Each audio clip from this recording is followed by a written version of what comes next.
By thy words thou shalt be justified, and by thy words thou shalt be condemned. A person knowing the power of the word becomes very careful of his conversation. He has only to watch the reaction of his words to know that they do not return void. Through his spoken word, man is continually making laws for himself. I knew a man who said, "I always miss a car. It invariably pulls out just as I arrive."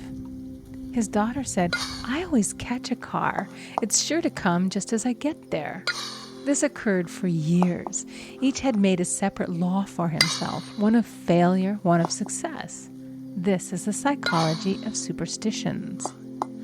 The horseshoe or rabbit's foot contains no power, but man's spoken word and belief that it will bring him good luck creates expectancy in the subconscious mind and attracts a lucky situation. I find, however, this will not work when a man has advanced spiritually and knows a higher law. One cannot turn back, and one must put away graven images. For example, 2 men in my class had great success in business for several months, when suddenly everything went to smash.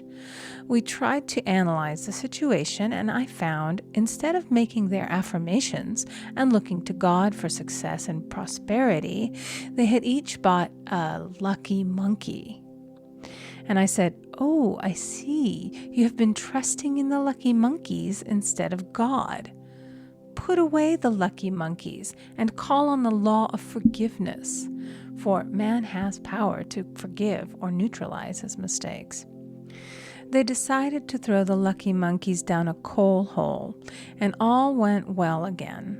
This does not mean, however, that one should throw away every lucky ornament or horseshoe about the house, but he must recognize that the power back of it is the one and only power, God, and that the object simply gives him a feeling of expectancy.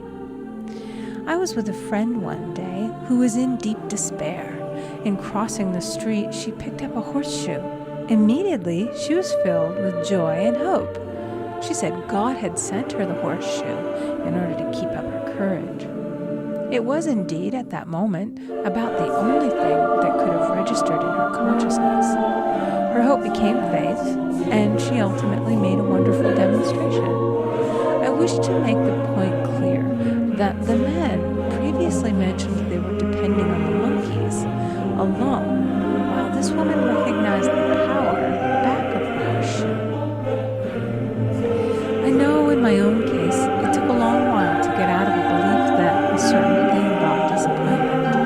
If the thing happened, disappointment invariably followed. I found the only way I could make a change in the subconscious was by asserting there are not 2 powers, there is only one power, God. Therefore, there are no disappointments, and this means a happy surprise. I noticed a change at once, and happy surprises commenced coming my way. I have a friend who said nothing could induce her to walk under a ladder. I said, "If you are afraid, you are giving into a belief in 2 powers, good and evil, instead of one. As God is absolute, there can be no opposing power unless man makes the false of evil for himself. To show you believe in only one power, God, and that there is no power or reality in evil, walk under the next ladder you see." Soon